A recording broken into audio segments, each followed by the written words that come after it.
ওর এখানে জীবাণুটা আসি আবার এখানে জমাট হয়ে গেছে, ওকে আবার ইমিডিয়েটলি অপারেশন করাতে হবে। সকলে মিলে প্রায় 9 লক্ষ টাকা প্লাস সাহায্য করেছিলেন জান্নাতুলকে দ্বিতীয় অপারেশনের জন্য। আসসালামু আলাইকুম। আমার পাশে আছে যে জান্নাতুল মরিয়ম, ওর হেমানজিওমা রোগে আক্রান্ত। ওর গলার মধ্যে এবং মুখের মধ্যে হেমানজিওমা টিউমার আছে। আর ওর যদি পরিচয়টা দিতে যাই, যে ও বাংলাদেশের মানুষের, দেশবাসীর সাহায্যে আসলে ওর চিকিৎসা হচ্ছে বলতে পারেন, আবার বলতে পারেন যে ও বাংলাদেশের মানুষের সাহায্যে আসলে বেঁচে আছে। তো ওর কিন্তু প্রথম ভারতে অপারেশন হয়। এখন পর্যন্ত 2টা অপারেশন হয়েছে, তাই না?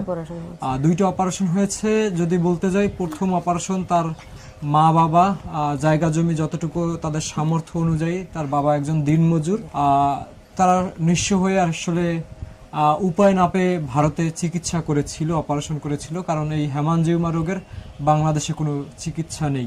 পরবর্তীতে জান্নাতুল মরিয়ম অনেকটা সুস্থ থাকে। সুস্থ থাকার পরে জান্নাতুল মরিয়ম অনেকটা অসুস্থ হয়ে পড়ে, ওর হেমানজিওমা টিউমারটা আবার দেখা যায়। তখন আসলে জান্নাতুল মরিয়মের সাথে আমার পরিচয় হয়। ওদের এলাকার স্বেচ্ছাসেবী ভাইরা আমার সাথে যোগাযোগ করে, জান্নাতুল মরিয়মের মা তাদের সাথে যোগাযোগ করে। তো এই আসলে সকলে মিলে আবার আমি যোগাযোগ করি দেশবাসীর সঙ্গে। তো সেইভাবে আসলে জান্নাতুল মরিয়মের বেঁচে থাকার আকুতি শুনে আসলে দেশবাসী ওর পাশে দাঁড়িয়েছিল, ওরে সাহায্য করেছিল। সেই সাহায্য নিয়ে জান্নাতুল মরিয়মের দ্বিতীয়বার ভারতে যায়। তা 17ই আগস্ট 2025 সালে বাংলাদেশের দেশবাসী যারা আছেন, দেশের মানুষ এবং প্রবাসের যারা আছেন, সকলে মিলে প্রায় 9 লক্ষ টাকা প্লাস সাহায্য করেছিলেন জান্নাতুলকে দ্বিতীয় অপারেশনের জন্য। তো পরবর্তীতে জান্নাতুল মরিয়মের অপারেশন হয়। অপারেশন হওয়ার পরেও জান্নাতুল মরিয়ম অনেকটা সুস্থ থাকে।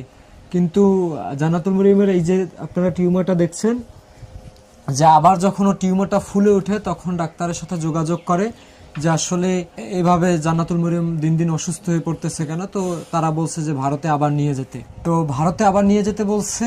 এরপরে জান্নাতুল মরিয়মের মা বাকিটা সবকিছু বলবে যে ডাক্তাররা আসলে কি কি বলেছে। আসসালামু আলাইকুম দেশ ও প্রবাস সকল ভাই বোনদের। আলহামদুলিল্লাহ, আমার মেয়েকে যখন ডাক্তার ওর অবস্থা কন্ডিশন খারাপ হয়ে যাচ্ছিল, আমি যোগাযোগ করছিলাম ওনাদের সাথে। ওনারা আমাকে বলছিল জান্নাতুলকে নিয়ে আপনারা আবার আসুন। তো আমি গিয়েছিলাম ডিসেম্বরে, 2025 সালে ডিসেম্বরে গিয়েছিলাম 30 তারিখ। জানুয়ারির 18 তারিখ আসছে আমি আবার ভারত থেকে। তো ওনারা মারিয়ামকে দেখলো, কিছু পরীক্ষা নিরীক্ষা করাইলো। দেখার পর বলতেছে জান্নাতুলের জীবাণুটা আবার বেড়ে গেছে, ওর এখানে জীবাণুটা আসি আবার এখানে জমাট হয়ে গেছে, ওকে আবার ইমিডিয়েটলি অপারেশন করাতে হবে।